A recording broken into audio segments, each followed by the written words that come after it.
Since the late 90s, early 2000s, video games based on a license used to be a quick cash grab, just to put something hastily made on the shelves while a movie or a TV show is still relevant and popular. Not too long ago, you can see companies pumping them out on a daily basis. Most of them were just awful. Nothing was sacred, no stone left unturned, and every license the publisher can get their hands on was made into a video game, even if it doesn't make sense. For every Simpsons hit and run, SpongeBob SquarePants Battle for Bikini Bottom, you have The Shield, 24 the Game, Pimp My Ride, Prison Break, Farscape the Game, anybody remember that show? Alias, The Sopranos, Road to Respect, Hell's Kitchen the Game, The Walking Dead Survival Instinct, etc.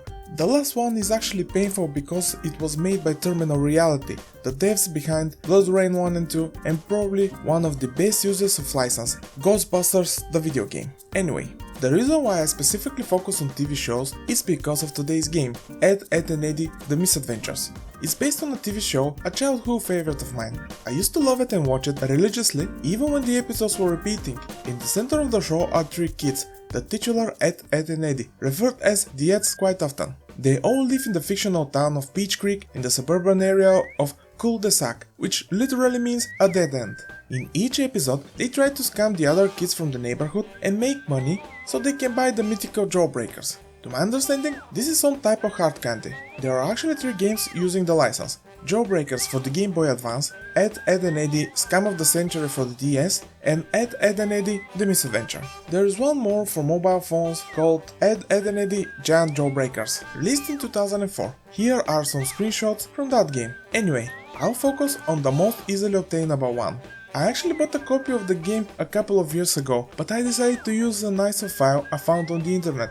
The reason is the DRM protection, Star Force. It doesn't work on newer PCs, and according to comments, it can brick your computer. So following the instructions when installing it is important, to say the least. One more thing before diving into the game. You can change the FPS to 60 or more, but it comes with caveats. If it's above 90, the camera turns slow, and if it's 60, the outline of the character speeds up moving and everyone looks weird.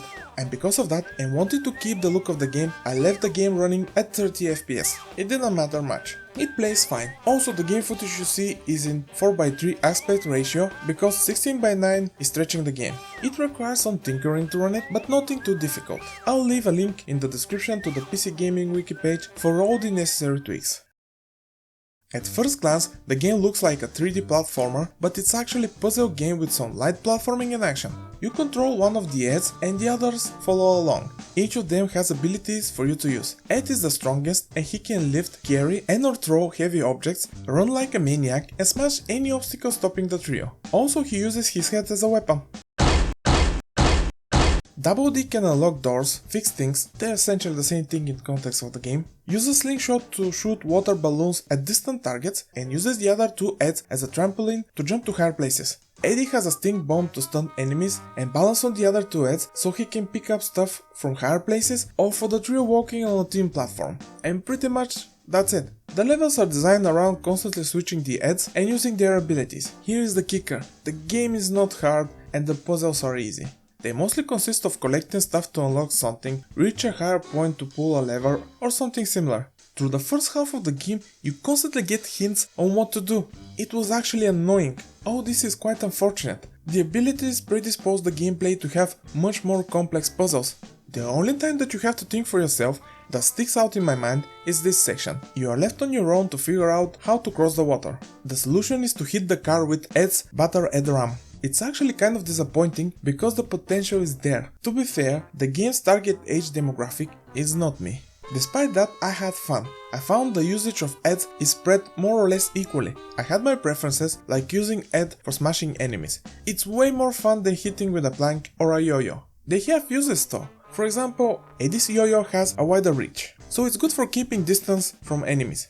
Later levels have a bit more complexity and started to become more fun, but they won't tease your brain too much. However, navigating through the levels is still fun and there is a point to the exploration. Each episode there is a chica you need to catch. Doing it gives you an Easter egg that unlocks big or small head mode and some movies.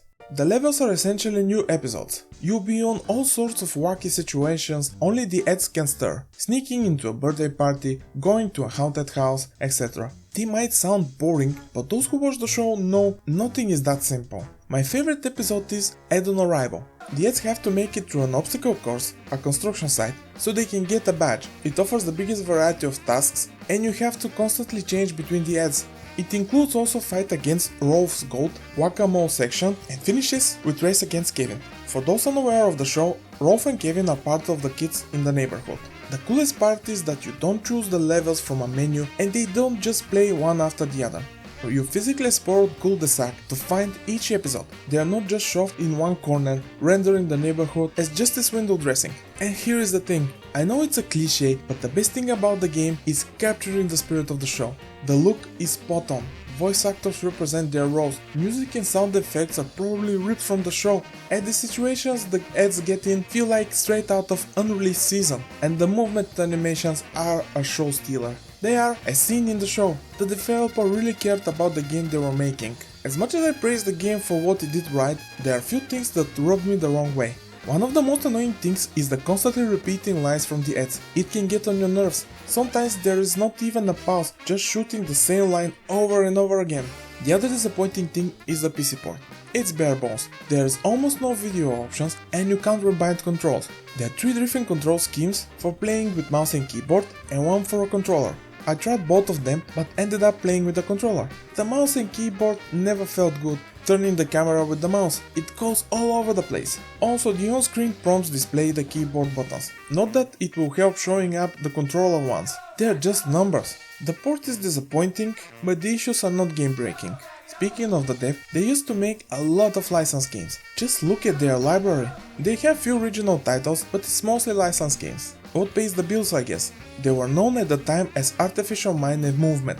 Nowadays they go by the name of Beehive Interactive. You probably heard of them. They're the people behind Dead by Daylight. This is a fun little game. There are 6 episodes plus the 2 bonus ones and it will take you around 3 hours to finish. You can easily beat it in one sitting. There is an incentive for the completionists out there to repeat levels. The main collectibles are coins. When you are in cul-de-sac, you can find a machine from which you can buy different flavored jawbreakers. However, each new one costs more than the previous. If you're a fan of the show, you'll get way more out of it. It's definitely worth your time if you have your expectations at a reasonable level. There is one boss and it's appropriately against the Cranker sisters, and it goes how you think it will for the ends. Definitely give it a shot if you're willing to jump some technical hoops.